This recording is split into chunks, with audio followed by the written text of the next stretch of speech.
Hatid namin ang Christmas, giving good vibes sa inyo. Magandang gabi, ako po si Vicky Morales.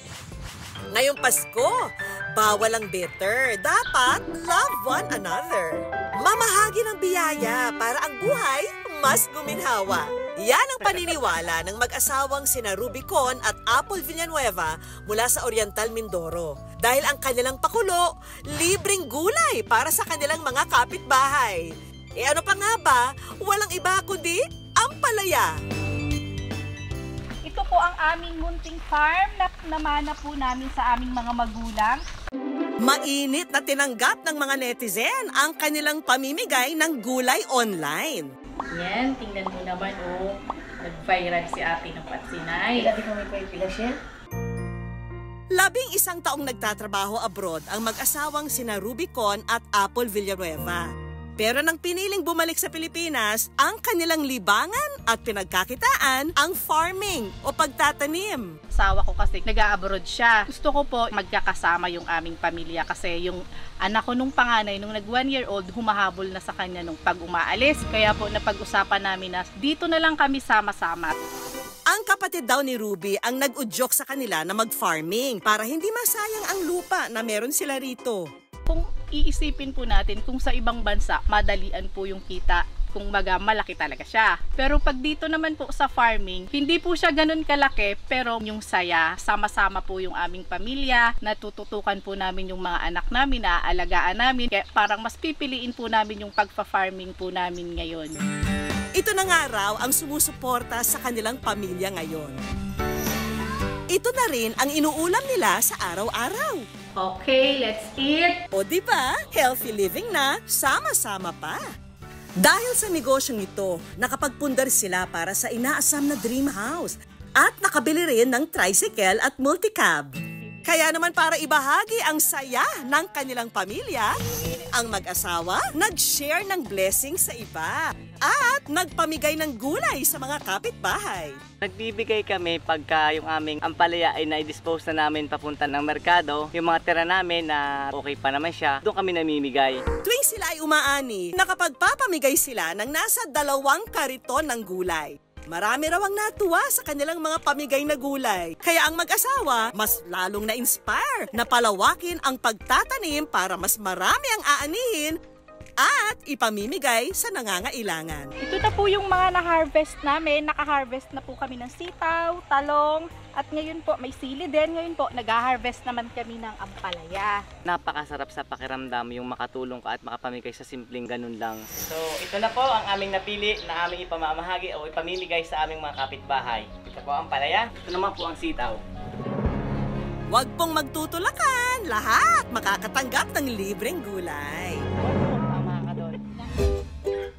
Isa sa mga nakatanggap ng gulay sa kanilang komunidad, ang nakilala naming si Maricel Manuel, isang housewife. Masaya po kami dahil nakakalibre po kami ng gulay na lulutuin namin para pagkain ng aming pamilya nang walang ginastos na pera, na nakatipid na po kami sa aming budget. Minsan po may time na wala kaming pambili, sa kanila na lang po kami lumalapit para makalibre. Si Maricel, ibinabahagi rin sa iba ang mga natanggap na libreng gulay. Dati po, meron po akong pinsan. Sa taas ng sugar niya, yung ampalaya na lang ang ginagamit niya para bumaba yung sugar niya.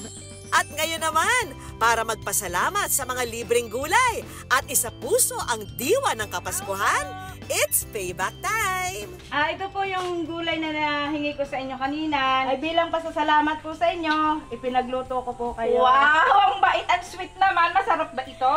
Ay, tikman nyo po para malaman nyo kung Tikman ko masarap. nga. Ba, ang sarap nga! Ang simpleng pagtulong sa kapwa, malayo ang mararating. Pasko man o hindi, ang pangako ng mag-asawa, patuloy na magbibigay ng matamis na ngiti sa iba sa tulong ng libreng ampalaya. Diwa ng Kapaskuhan at pagbibigayan, hatid namin sa inyo dito sa Good News. Basta bus driver, komedyante. Yung mga papunta po dyan ng Alabang X, Alabang Jowa, saka Alabang Forever. Dito na yon. From sales lady to CEO, namigay ng motor. Lola, Nangarap ng kotse para sa apo. Kumusta na kaya ngayon? Sobrang thankful po ako sa presence ni Lola.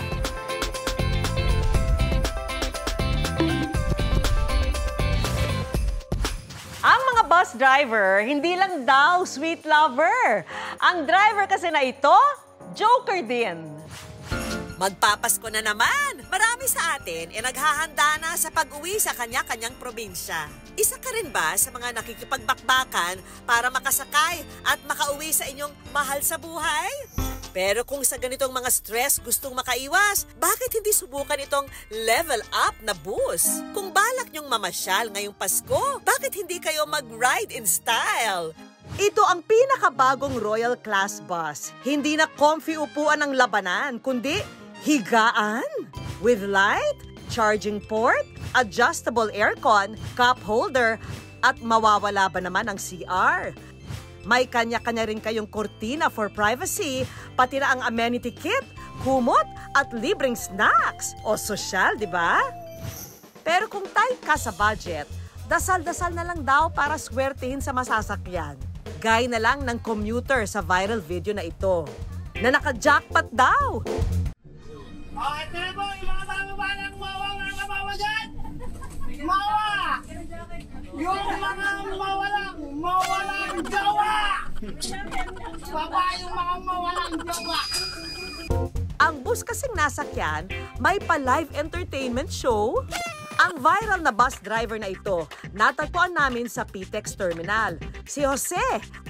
Dahil yung driver nyo po ay walang jowa, pag lumingon po kayo sa akin, akin kayo. Sa 6 na taon ng araw na pagbiyahe ni Jose, pa Cavite, PTEX Monumento, ngayon lang siya nag-viral. Para mapangiti ko sila, ginagawa ko lang po ng hugot. Hugot base rin po sa karanasan ko, yung mga pagpapaalala ko sa kanila, especially po yung pakingatan po yung mga gamit nila. So gano'n. Dinadaan ko po sa mga pabiro-birong mga hugot para po sa safety ng mga passenger. Ang mga video na ito ni Jose, umabot lang naman ng milyong-milyong views online. Okay naman po, masaya siya kasama, maingay. Nung araw na nga na yon, sinamahan namin si Jose sa kanyang pasada. Monumento, Cubao, Ortigas, sakay sir. Nasa tamang driver na po kayo. Sakay. Pagsakay mo pa lang, may pa-welcome greeting na agad siya. Pakigamit lang po ng maayos yung ating mga safety handle. Pero ang paalala ni Jose sa mga pasahero ngayong Pasko, Mangyari lamang na huwag kayong kapit ng kapit dyan sa mga marurupok. Ay, yung QR code. Masakit po talaga yung mapolka nang ang kinapitan mo ay marupok pala. Yung ginawa mo lahat! Pero hindi ka pa rin sinalo. Kaya sana po yung mga mahal kong pasahero, kapit lang po sa matatag. kada istasyon ay hihintuan ang pagbanat, hindi niya tinantanan. Yung mga mawalang jowa, baba! Meron pong Pasay. Pasay po, Pasay. Yung papasayahin ka lang po sa una, tapos pinapasaya ka lang po talaga niya, pero in the end, pag napol ka na po, hindi ka talaga sasaluhin. Opo, marami talagang ganyan. Kawawa naman kaming mga single. Yung mga papunta po dyan ng Alabang X, Alabang Jowa, saka Alabang Forever. Dito na yon. Dinadaan man daw ni Jose sa mga nakaaliw na hugot, ang mas mahalaga raw niyang mensahe ang magpaalala sa mga pasahero. Pakiingatan lang po ang inyong mga gamit, lalong-lalo na po yung inyong mga wallet at cellphone. Lalo na po pag-uwian, rush hour, siksikan po dyan. Pasuyo na lang, lagi niyo pong ingatan. Kaya naman ang mga pasahero, bumababang may ngiti sa kanilang mga labi. Masaya. First time ko nakasakay ng ganyan. Ang dami niyang hugot. Si Kuya yung mga hugot-hugot yung may mga nakaka-relate. Tapos, the best yung mga hugot-hugot ni Kuya. Mga tindero at tindera, traffic enforcer, lahat ng yan binabati ni Jose. Pero ang mga banat ni Jose, meron nga bang pinaghuhugutan? Yung personal experience ko, ma'am, yung kagaya po nung pag nagbibiro ako na kapit sa matatag, huwag sa marupok. Siyempre po yung naranasan mo na umasa ka na akala mo siya na. Yun, naranasan ko na iniwanan ka na sa kabila ng ginawa mo naman lahat. Sawi man daw sa pag-ibig, ang mga anak naman daw niya ang inspirasyon sa trabaho. Baliwala nga raw ang pagod at hirap niya sa pamamasada. Basta masuportahan lang ang mga anak. Sabi nga, di baling wala kang jowa, basta yung mga anak mo nandyan, sapat na yon. Yung, kahit po separate kami ng dati kong asawa, yung relasyon ko po sa mga anak ko talagang naka-impact. At dahil nga sa sipag at dedikasyon ni Jose, graduate na ng high school ang kanyang pangalawang anak nito lamang Marso. At matapos nga niyang lumabas sa TV, humaba raw lalo ang pila sa kanya. Hindi para makasakay ng bus, kundi para magpa-picture sa kanya. Yung mga mawalang jowa, baba! Mahaba man ang paglalakbay, dadalhin din tayo ng biyahe sa destinasyon ng ating buhay. Mag-ingat po sa mga mandurukot. Ipadukot nyo na lang po yung mga asawa nyo. Jowa nyong mga babaero at manluloko. Huwag lamang po ang mga wallet at cellphone nyo. Dating sales lady, nagsumikap para maging CEO. Kaya naman to give back, eto't meron siyang pamaskong handog. Dating sales lady na natanggal sa trabaho, ngayon may sarili ng negosyong pinapatakbo. Ang nasa 500 piso na sahod noon, ngayon daang-daang libo na ang kinikita. At ang good news, may maswerte pa siyang hahatiran ng biyaya. Kilalanin natin sila rito sa Good News. 23 years old si Morica nang pasukin niya ang trabaho bilang sales lady. Araw-araw, 8 hours to 9 hours po kayong nakatayo. Tapos, syempre, tindahan po yun ng sapatos eh. So, nandun po yung mga susuotan mo ng sapatos yung mga customer mo. Mag-a-assist ka po ng customers, mag-please ka ng customers para makabenta po. Ang kita niya raw noon, 520 pesos kada araw. Pag sales lady po, may quota ka dyan eh. Kailangan araw-araw meron kang mabenta na ilang sapatos, ganyan po. Kasi pagka hindi po, bababa yung grades mo, pwede ka matanggal. Pero sa hindi inaasahang pagkakataon, natanggal daw si Morica sa trabaho. On probation na po kasi ako nung time na yon. Yun nga lang po, nabuntis po ako sa pangalawa kong anak. Natanggal po ako sa trabaho dahil po nabuntis ako. Gagraduate na raw siya ng high school nang nabuntis siya sa kanyang unang anak. Pero dahil nagkaroon ng malaking responsibilidad sa murang edad, kinailangan na raw niyang kumayod para sa anak. Yung sales lady po, yun po yung pinasok ko kasi sa totoo lang po, sila po yung yung kumukuha kahit sa mga hindi po nakapagtapos ng pag-aaral. Kaya nang matanggal sa pagiging sales lady, malaking dagok sa kanya, lalo pat ipinagbubuntis niya noon ang anak. Para kaming pinagsakluban ng langit at lupa kasi kaya ka nga po nagtatrabaho para makaipon din, makaipon ka din ng pampanganak mo, para makapag-ready ka. Kaya lang po bigla pong nawalan ng kita. Pero si Morica, hindi sumuko sa pagbebenta. Ang pag-online selling naman, ang pinasok niya. Pumasok po ako na reseller sa isang supplier po, nagbenta-benta po ako online. Kahit pa paano po, kumikita ako kahit maliit lang po. Relo, bags, damit, mga gamit sa bahay. Kahit na pong makikita nyo sa Divisoria, yun po yung binebenta ko. Ang katandem niya rito, ang kanyang asawang si Aris. Ginawa namin parang toka-toka kami ng trabaho. Kumaga siya yung sa marketing, ako bahala doon sa purchasing para mag-ikot po yung tandem namin. Pero ang kita raw dito, hindi pa rin sumasapat. Kaya nang magpandemya at panandali ang natigil ang public transportation, naisipan nilang magbenta ng bisikleta na makatutulong sana sa mga commuter noon. Maganda man ang kanilang ideya, ang problema, perang pampuhunan.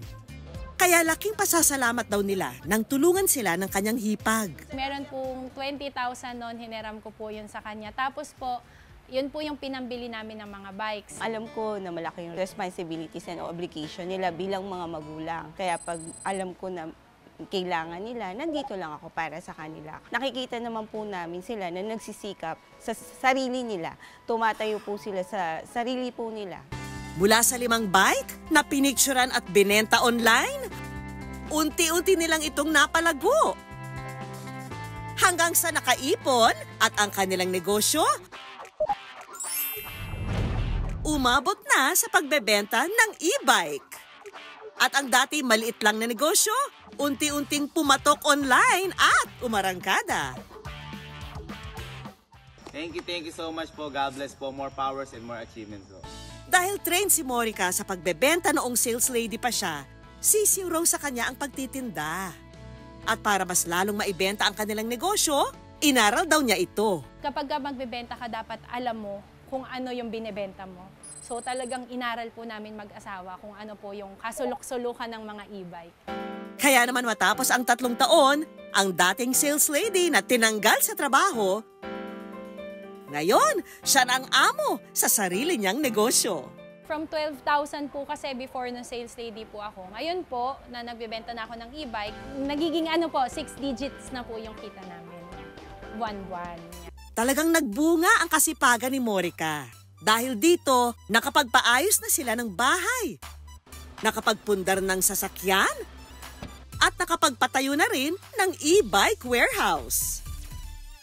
Naging big-time negosyante man daw si Morica, hindi niya raw ikakahiya ang naunang trabaho niya.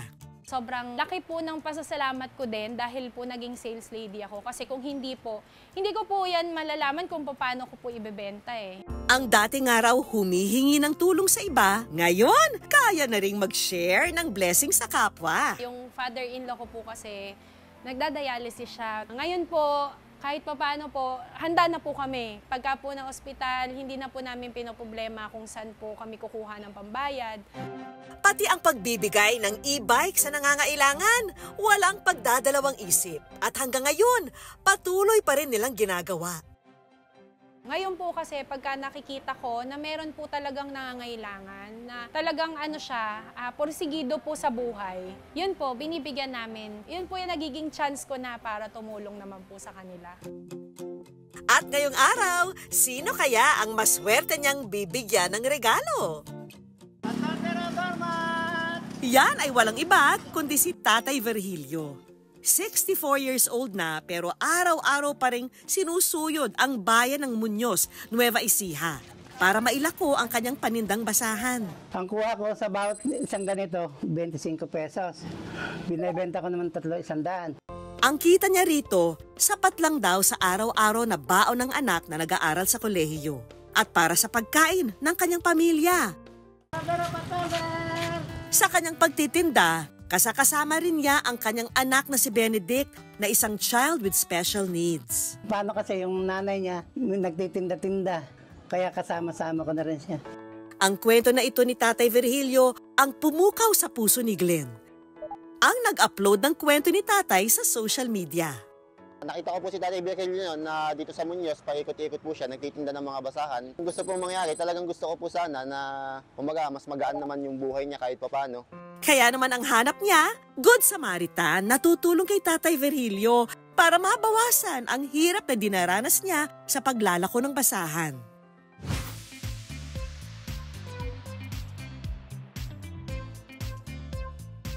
Ang good news, to the rescue dyan si Morica. Ayan, inahandog po yan ng Wayne. Para po magamit po ninyo sa hanap buhay nyo. Nabasa ko po kasi yung kwento nyo po sa Facebook po. Meron po tayong helmet. Pag may iangkas kayo, pwede nyo pong pagamitin. Siyempre, lagi lang po tayong nasa gilid ng kalsada, no? Ayan. Maraming salamat sa itong bigay niyo sa amin. Malaking tulong to. Hindi na kami mamasahe, hindi na masyadong maglalakad.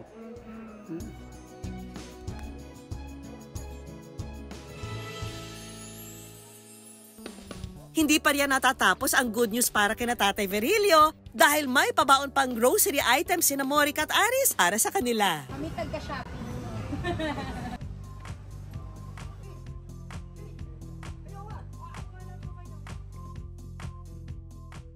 Maraming salamat. Opo, wala po naman.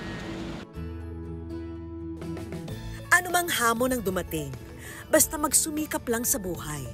Katulad ni Morica at Tatay Virgilio, Anumang panahon, hindi man Pasko, siguradong may good news na darating sa inyo.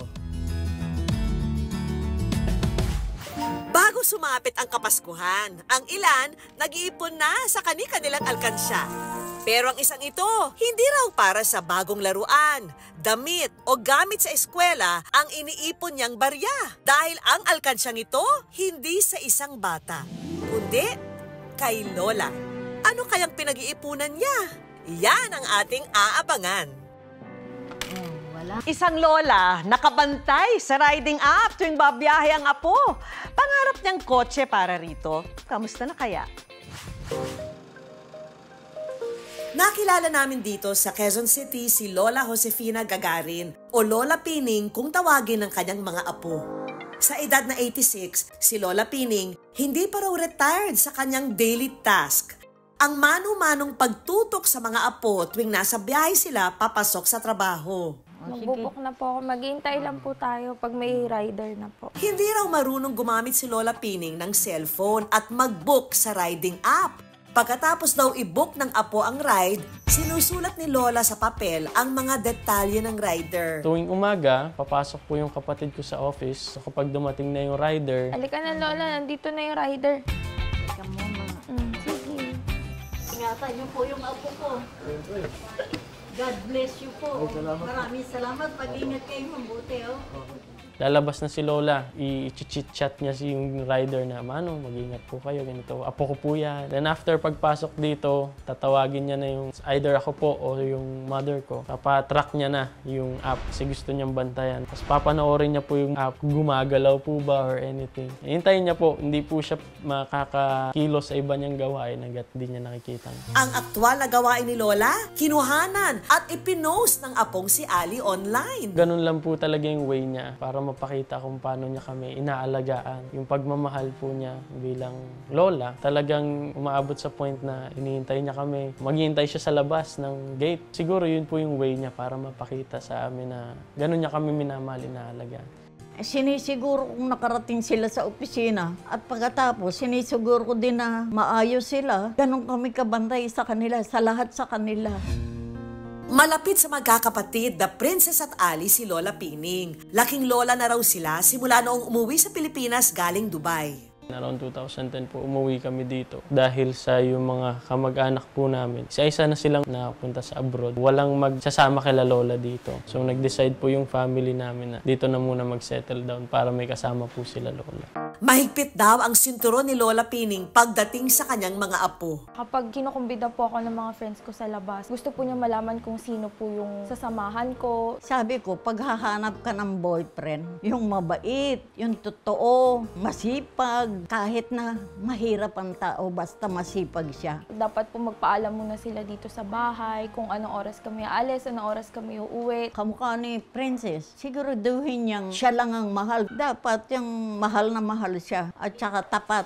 Nung unang araw, nainis pa sila sa kakulitan ni Lola. Yung junior high po ako. Kasi feel ko parang matanda na ako noon eh. So feel ko parang nasasakal. So parang masyadong stricto naman. Mas nauunawaan ko po. Ganun po siguro talaga yung pagmamahal ng magulang. Mapalad kami na nararanasan namin, nararamdaman namin yung pagmamahal na ginagawa po nila sa amin. Ito na nga, at habang tinuturuan ni Ali na mag-book si Lola Pining sa paggamit ng cellphone, may tumatawag, Lola. Ay, ang anak nga. Ang surprise call ng isa sa mga anak niya sa Amerika. Okay lang anak. Eto, may shooting dito. Artista. Nagiging makakalimutin man daw dahil sa kanyang edad. Aba, pagdating daw sa mga apo niya, matalas ang kanyang memorya. Yung mga bata, si Elise, kamusta? Okay naman po, mabuti naman. Magkakasama silang tatlo. Sikat na kayo, pwede ba pag-uwi namin, permahan niyo yung damit ko? Loko. Ang pagmamahal ni Lola sa kanila, hindi lang daw nakaukit sa kanyang puso at memorya. Nakabarka pa sa mga papel na ito na ibinigay niya sa mga apo. Nung bata po ako, every time na sila ni Lolo, no? Pag may birthday po sa amin, kahit nandito lang kami sa bahay, magte-text pa po yun sa akin. Si Lola naman, kung minsan ay gumagawa ng sulat, naka-envelope, gawa siya ng short message. Minsan naghuhulog pa sila ng 50, 100. Happy birthday, Ali. Sana maging maligaya ka sa lahat ng panahon ng iyong kabataan. Maging matalino, mabait, at mabuting mag-aaral. Happy birthday. Love, Lola. At sa pagkakataong ito, si Ali naman daw ang magsusulat ng liham para sa kanyang Lola Pining. Salamat at napakarami sa lahat-lahat ng pagmamahal at pag-aalaga ninyo po sa amin. Ngayon kami naman po ang bahala sa inyo. Nawa patuloy pa namin kayong makasama para maggabayan ninyo po kami sa aming pagtanda. Mahal na mahal po namin kayo. Nagmamahal, Ali. Ang sweet, hindi ba? Lola, ito yung alkansya niyo po, oh. Sa kabila ng araw ng kanyang edad, si Lola inaisipan pang bumili ng alkansya. Hinuhulugan niya ito ng tig-pipiso araw-araw. May gusto raw kasi siyang ibigay sa apo para sa safety nito na kailangan pang pag-ipunan ng matagal-tagal. Yang alkansyang yan, uhulugan ng pera para pambili ng sasakyan ni Ali, para ihahatid ka. Para hindi na kayo nagmumotor, delikado. Pag may mga tira-tira silang pera, hinihingi ko. Nabagbag po yung damdamin ko. Kaya parang mas na-motivate ako na magpursige pa po para tugunan din po yung mga pangangailangan namin. Ang good news, dahil na rin sa sipag at tiyaga ng apong si Ali, ang pangarap na kotse ni Lola para sa mga apo, natupad na rin bago magpasko.